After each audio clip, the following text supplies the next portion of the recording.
আসসালামু আলাইকুম ওয়া রাহমাতুল্লাহ। আমরা এর আগে তৃতীয় ক্লাসে দেখেছিলাম যে মাথাগুলার পরিচয়। হরফের শুরুতে মাথাগুলা কিভাবে আসে এবং এরপরে আমরা মাথাগুলো একসাথে মুরাক্কাব হলে কিভাবে আসে এই পৃষ্ঠাতে আমরা দেখেছিলাম। এরপরে আমরা আজকে যে চতুর্থ ক্লাসে আমরা হরকত সম্পর্কে ইনশাআল্লাহ পুরো ধারণা নেওয়ার চেষ্টা করব। এখানে হচ্ছে 6 নম্বর সবক, হরকতের পরিচয়। হরকত বলা হয় যে এক জবর এক জের এক পেশকে। হরকতের উচ্চারণ তাড়াতাড়ি, এক জবর এক জের এক পেশ যদি কোনো হরফের উপরে আসে তাহলে তাড়াতাড়ি পড়তে হবে। যেমন হামজা জবর আ, হামজা জের ই, হামজা পেশ উ, আ ই উ, এই তাড়াতাড়ি পড়তে হবে যেখানেই থাক। এরপরে আলিফে জবর জের পেশ জজম হইলে ওই আলিফকে হামজা বলে।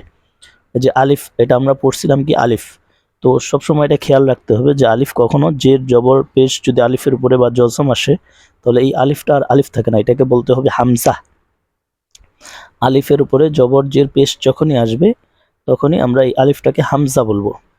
তাহলে এটা পড়বো কিভাবে? হামজা জবর আ, হামজা জের ই, হামজা পেশ উ, আ ই উ। এখন এই যে জবর কাকে বলে? যে হরফের উপরে যে বাঁকা চিহ্নটা এটাকে জবর বলে, ভালো করে দেখেন।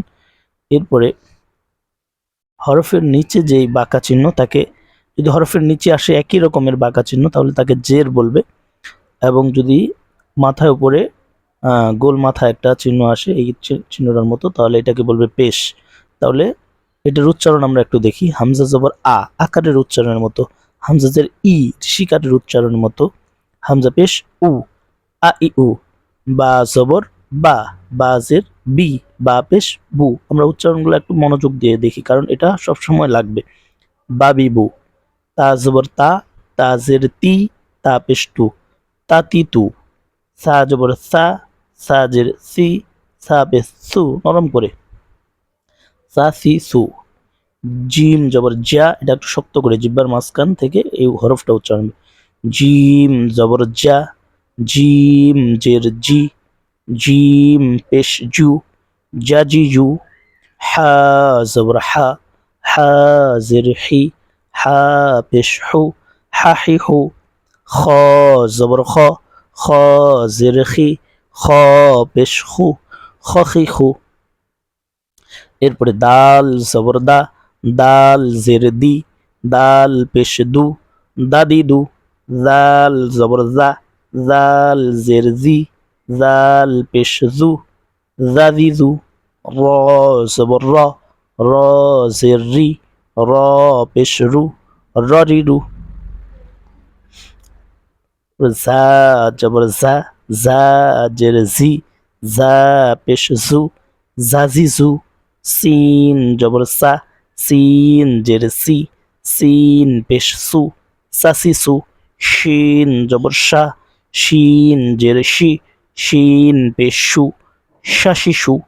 সদ জবর সা হবে না, এটা সদ জবর স, সদ জের সি, সদ পেশ সু, সসি সু। এরপরে ضاد জবর দ, ضاد জের দুই, ضاد পেশ দু, ضدي দু। এরপরে ত জবর ত, ত জের তুই, ত পেশ তু, ততি তু। জ জবর জ, জ জের জি, জ পেশ জু, জি জু। এটা নরম করে। এরপরে আইন জবর আ, আইন জের ই, আইন পেশ উ। এরপরে গাইন জবর গ, গাইন জের গি, গাইন পেশ গু।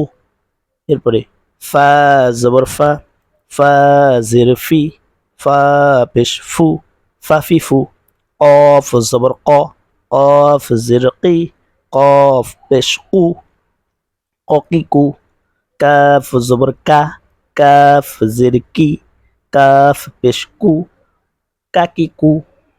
এরপরে লাম জবর লা, লাম জের লি, লাম পেশ লু, লালিলু। মিম জবর মা, মিম জের মি, মিম পেশ মু, মামিমু। নুন জবর না, নুন জের নি, নুন পেশ নু, নানিনু। ওয়াও জবর ওয়া, ওয়াও জের উই, ওয়াও পেশ উ। তাহলে এটা আবার দেখি। ওয়াউই উ, ওয়াও জবর ওয়া হবে, ওয়াও জের উই, ডাব্লু ই, উই মানে আমরা যে ওই উই হবে। ওয়াও জবর ওয়া, ওয়াও জের উই, ওয়াও পেশ উ, ওয়াউই উ। হা জবর হা, হা জের হি, হা পেশ হো, হা হি হু। হামজা জবর আ, ওই যে প্রথমে হামজা পড়ছি এটাও হামজা।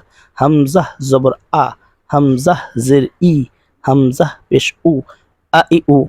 ইয়া জবর ইয়া, ইয়া জের ই, ইয়া পেশ ইউ, ইয়া ই ইউ। ইয়া জবর ইয়া, ইয়া জের ই, ইয়া পেশ ইউ, ইয়া ই ইউ। এরপরে আমরা আরেকটা জিনিস খেয়াল রাখবো, যে কিছু হরফ আছে এখানে আমরা মার্ক করে দেওয়ার চেষ্টা করব, যে হরফগুলোতে যা হরফ আছে তাই উচ্চারণ হবে। যেরকম গইন জবর গা হওয়ার কথা ছিল, আকার যেহেতু কিন্তু গ হবে, গইন জবর গ। এরপরে আরো কিছু হরফ আছে, আমি সদ জবর সা হওয়ার কথা ছিল কিন্তু এখানে সদ জবর স হবে। খ জবর খা হওয়ার কথা ছিল কিন্তু এখানে খ জবর খই হবে।